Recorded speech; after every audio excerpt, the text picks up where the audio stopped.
오늘 성경 말씀이 혹시 뜨는지요? 네. 오늘 성경 말씀을 아까 함께 읽으셨을 텐데요. 거기에는 한 인물이 등장합니다. 바로 에녹이라는 인물입니다. 에녹은 성도님들께서 약간 하울링이 있을 것 같습니다. 목사님. 네. 에녹은 성도님들께서 이미 친숙하게 잘 아시는 이름일 거라고 믿습니다. 에녹은 성경에 많이 등장하는 인물은 아니고요. 포션도 크지 않습니다. 그럼에도 불구하고 우리에게 에녹이 친숙하게 다가오고 임팩트가 있는 인물로 보여질 수 있는 것은 에녹이 오늘 본문의 말씀처럼 하나님과 에녹은 하나님을 기쁘시게 하는 자로서 그 창세기의 말씀과 연결해서 오늘 본문을 연결해서 보셔야 하는데요. 하나님을 기쁘시게 하면서 300년간 하나님과 동행하다가 정말 인간이라면, 사람이라면 누구나 경험해야 할 그런 죽음을 겪지 않고 정면으로. 네, 감사합니다. 네, 에녹에 대해서 잠깐 다시 설명드릴게요. 예, 에녹은 성경에서 많이 나오는 이렇게 자주 등장하는 인물은 아니고 그 포션도 크진 않지만 에녹이 그 임팩트 있는 인물로 보여질 수 있는 이유는요. 에녹은 하나님과 계속 좀 소리가 계속 들리는 것 같아요. 예, 이렇게 할까요? 이렇게 해볼까요? 아, 예. 네. 네. 네, 그 에녹은 약 350년 가까이 살았는데요. 자녀를 한 50살, 60살 사이에 낳았어요. 그리고 그 이후에 자녀를 낳은 후에 300년 동안 하나님과 동행하면서 하나님을 기쁘시게 하다가 인간이라면, 사람이라면 누구나 경험해야 할 그 육신의 죽음을 경험하지 않고 하늘로 들림받은 그렇게 승천한 인물, 성경에 나오는 3명의 인물 가운데 첫 번째 인물이십니다. 그렇다면 여기서 3명의 그 인물들은 누구일까요? 네, 첫 번째는 에녹 맞고요. 두 번째는 엘리야이고 세 번째는 예수님. 부활 후에 40일간 지상에 계시다가 승천하신 우리 예수님이십니다. 이렇게 세 분이세요. 본문은 에녹이 믿음으로 하나님을 기쁘시게 했다고 설명하고 있습니다. 많은 그리스도인들이 예수님을 구원주로 믿고 입술로 시인하는 것을 믿음이라고 생각하십니다. 이것은 로마서 10장 9절에서 10절에 나오는 saving faith, 구원을 받기 위한 믿음을 정확하게 설명한 게 맞습니다.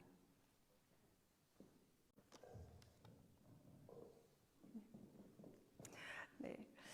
그리스도인들에게 이 구원에 관한 믿음은 매우 중요한 개념이에요. 기독교의 시작점이기도 하고 핵심 교리가 틀림없습니다. 그런데 성도님들께서 믿음에 대해서 오해하시는 경우를 간혹 보게 되는데요.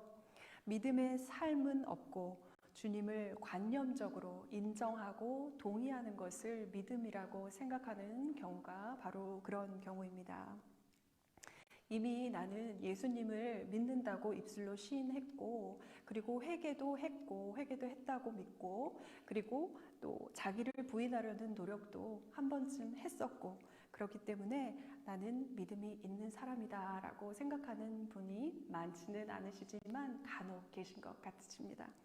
하지만 이분들의 삶을 면밀히 보면은요, 주일에 교회에 나가는 거 빼고는 세상 사람들과 그다지 다르지 않은 모습들을 보이는 경우가 있다는 겁니다.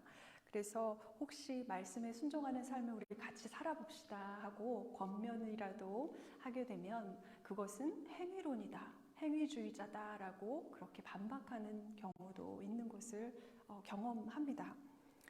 성도 여러분도 이미 잘 아시듯이 한 가지 정말 확실한 것은 믿음이 있는 사람은 그 믿음이 삶에서 스며 나온다는 것입니다. 그래서 믿음은 추상적인 개념이 아니라 사실 굉장히 실제적이고 실체가 있는 구체적인 경험인 것입니다. 그리스도의 우리 기독교가 말하는 믿음, 소망, 사랑 이 세 가지 개념이 우리가 너무나 흔하게 많이 들어왔기 때문에 그것이 어떤 부분에서는 우리에게 추상적인 개념으로 자리 잡게 된 것 같아요. 그 단어와 어휘가 너무나 익숙해져서요. 그런데 사실은 믿음, 소망, 사랑 이 개념들은 삶에서 직접 드러날 수밖에 없는 구체적인 개념입니다. 믿음이 있고 소망이 있고 사랑을 가지고 마음속 깊은 곳에 가지고 중심에 가지고 계신 분들은 그것이 삶으로 날 수밖에 없기 때문이죠. 우리 성도님들께서는 하나님을 기쁘시게 하기 위해서 교회 안팎에서, 직장에서, 가정에서 정말 많은 노력을 기울이고 계실 줄 믿습니다. 정말 귀한 섬김들을 오랫동안 많이 해오셨을 거라고 생각해요. 그런데 어떤 분이 이런 흥미로운 표현을 쓰시는 걸 들었습니다. 마태복음, 마가복음, 누가복음이 아니라 내가 복음이라는 표현을 쓰시는 거예요. 아마도 내가 좋다고 하는 것을 하나님께서도 좋아하시겠거니 생각하고 자기 좋은 대로 신앙생활을 하는 것을 가리켜서 비유적으로 말씀하신 것 같으세요. 사실은 건강한 믿음이 심중에 있게 될 때 우리는 자신을 추구하는, 자신의 기쁨을 추구하는 것에서 넘어서서 하나님을 기쁘시게 하는 것에 마음을 두게 된다는 사실을 우리 성도님들께서는 누구나 다 아시고 동의하실 것 같습니다. 그런데도 삶으로 드러나는 믿음과 입술로 고백하는 믿음 사이에 괴리가 생기는 이유가 뭘까요? 과연 하나님은 우리에게서 무엇을 받으시기를 기뻐하실까요? 자, 앞으로 저희가 이번 주와 그 다음에 제가 설교를 하게 될 때 하나님을 기쁘시게 하는 성도라는 제목을 가지고 그거에 무엇이 하나님을 기쁘시게 할 것인가에 대해서 한 3가지 포인트를 가지고 말씀을 나누고자 하는데요. 오늘은 그 첫 번째 하나님이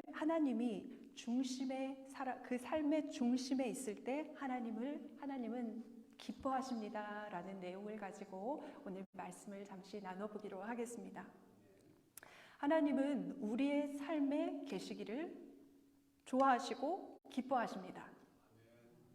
좀 더 나아가서 하나님은 우리의 삶의 중심에 계시기를 기뻐하십니다.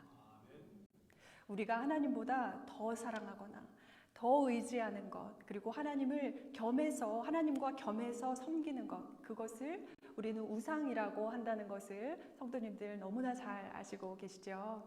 분명히 하나님을 사랑한다고, 하나님을 믿는다고 우리가 고백을 하면서도 정작 삶의 어떤 문제에 봉착했을 때 하나님이 아닌 다른 것에 의지하고 집중하게 되는 것, 그것이 바로 우상이라는 것을 우리가 이제 분별할 수가 있게 되죠. 성경은 우리의 생활 가운데 음란한 죄, 악한 행동, 나쁜 생각, 지나친 욕심 또한 우상 숭배라고 말씀을 하세요. 우상에 우리의 마음을 뺏기지 않고 하나님께서 그 삶의 중심에 있는 사람은 특별한 그 특징을 가지게 됩니다.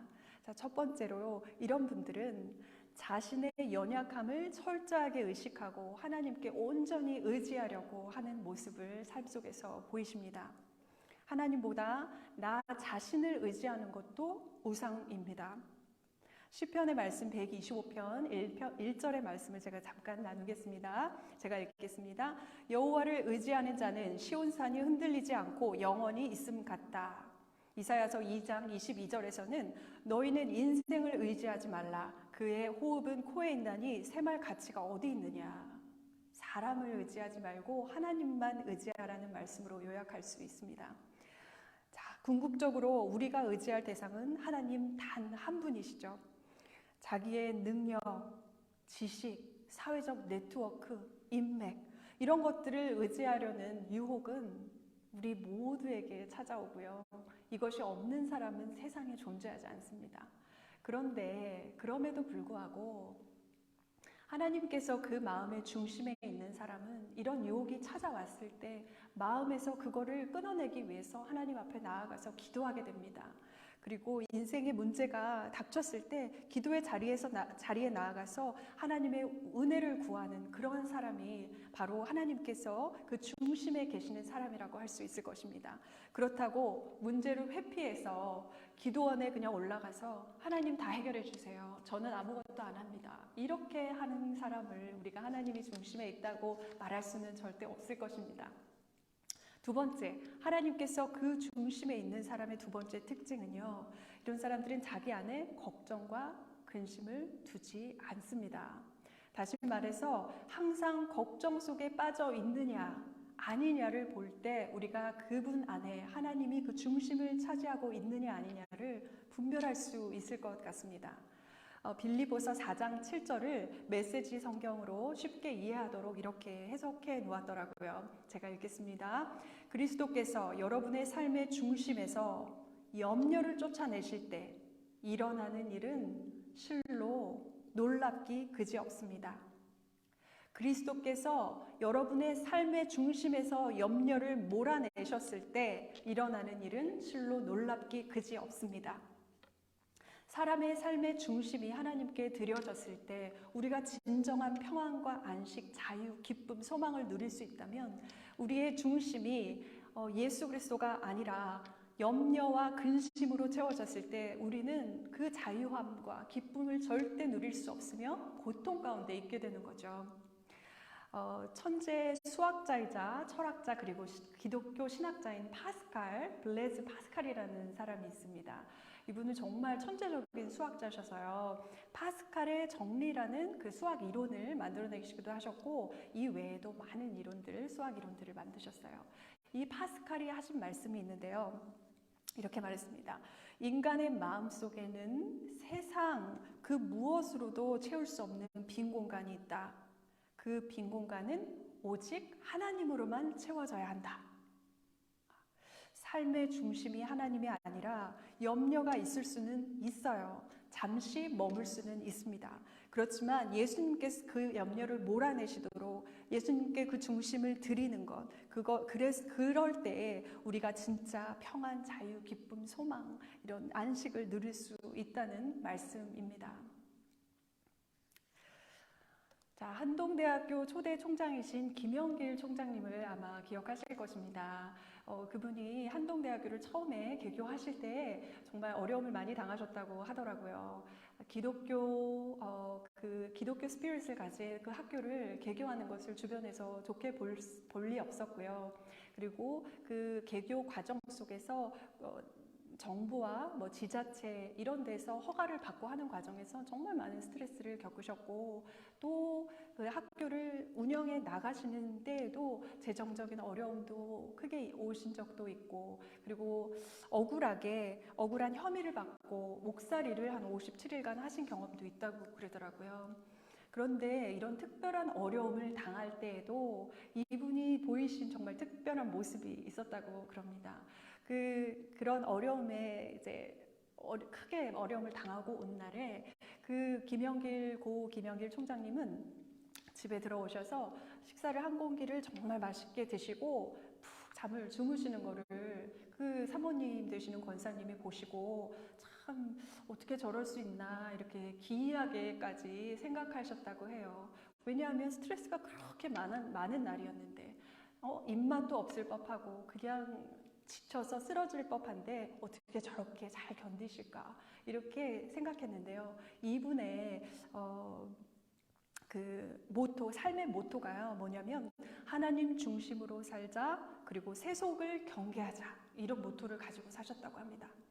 그래서 이분의 삶의 모토를 제가 들었을 때 그분이 그렇게 할 수 있었던 이유는 하나님 중심으로 살았기 때문이구나. 그 마음에 하나님이 진짜 계셨고 하나님이 주시는 평안을 가질 수 있었기에 가능했구나.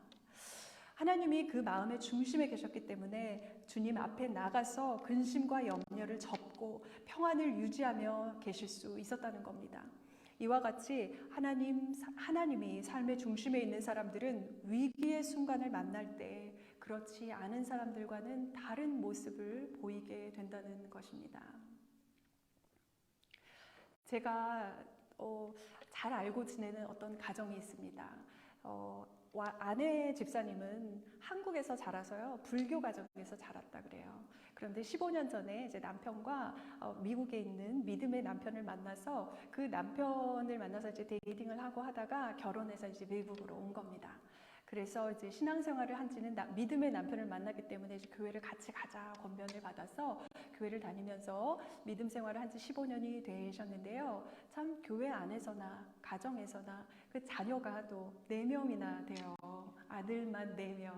다 티네이저입니다. 그런데 목소리 하나 높이지 않고 항상 참 차분하게 이렇게 자녀들을 케어하고 참 양육을 잘 하시더라고요.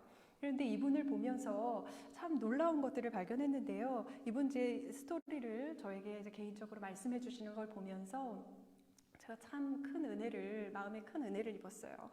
뭐였냐면 남편 비즈니스가 잘 되지 않으면서 그동안 경제적인 어려움을 꽤 많이 겪으셨다고 하더라고요. 어떨 때는 렌트비가 없어서 정말 어디서 살아야 할지 모르는 그런 막막한 상황도 사실 꽤 오랫동안 겪으신 적도 있었고요. 그럼에도 불구하고 많은 분들이 이 집사님 안에서 주님이 주시는 평강을 정말 자주 목격했습니다. 항상 목격했다고 할 수 있어요. 그리고 아직은 불신자이신 그 불자이신 어머니가 한국에서 미국에 잠깐씩 이렇게 방문하실 때에도 그 어머니에게 일부러 안 좋은 상황을 보이지는 않지만, 어머니 마음 아프실 수 있으니까 그렇지는 않지만은 그 어머님에게 특별히 이 상황을 숨기거나 감추려고 하지 않고 그 상황을 그냥 보여드리면서 하나님 앞에 나가서 기도하고 예배하는 모습을 자꾸 보여드렸다고 해요. 그래서 저는 어떻게 그러실 수가 있는지 궁금해서 어떻게 그러세요? 왜 그러신가요? 이렇게 여쭤봤더니 이분이 이렇게 말씀하시는 겁니다. 매일매일 누구보다 열심히 살지만 내 힘으로 어려움을 극복해 나가는 게 아니라 주님 앞에 나아가서 구하는 모습을 보여드리고 현재 어려움을 주님이 기쁨으로 바꿀 날이 반드시 올 텐데 그때 주님이 인도하셨다는 것을 사람들에게, 어머니에게, 친정어머니에게 간증으로 보이고 싶은 그 믿음의 확신이 있어서 그렇다는 말씀을 하시는 겁니다. 이 집사님의 믿음의 확신은 자기 고집이 아니었고요. 하나님이 주신 약속에 대한 믿음이라는 것을 성령님께서 정말 진짜 깨닫게 하시더라고요. 그래서 이분은 우리가 보통 원하는 그 가시적인 열매를 아직 맺지는 않으셨어요. 그렇지만 저는 이미 이분 안에 성령의 열매가 맺혀 있다는 것을 볼 수 있었습니다. 환경에 굴하지 않고 기쁨, 평안, 오래 참음, 성실, 온유, 절제, 이런 갈라디아서 5장 22절부터 나오는 그 성령의 열매를 하나님은 이미 받으셨고, 하나님이 이 성령의 열매를 정말 기쁘게 받으셨을 것을 제가 짐작할 수 있습니다. 하나님은 우리가 하나님을 삶의 중심에 두고 그 하나님을 신뢰하면서 나가는 그 백성들을 존귀하게 여기십니다. 여러분 또한 이 집사님처럼 오히려 이 집사님보다 더 교회와 가정과 일자리에서 하나님 중심으로 사시는 것을 굳이 여러분이 말씀 안 하셔도 이웃이 알고, 가정이 알고, 가족이 알고, 교회가 압니다. 우리는 우리 마음의 중심이 하나님에 대한 뜨거운 사랑으로 순간순간 채워져 있는가, 그것을 가늠하고 점검해야 하는 연약한 존재들이에요. 우리의 연약함을 알게 하시고 고치시는 분은 성령 하나님이십니다. 그래서 우리는 매일 기도드리는 그 기도의 자리에 나가서 우리의 마음의 중심을 빼앗은 것이 어떤 우상이 있는지 아닌지 이것을 성령님께서 조명해 주시기를 간절히 간구하면서 기도해야 합니다. 새롭게 우리의 마음의 중심을 늘 하나님께 매일매일 새롭게 올려드려야 하는 것입니다.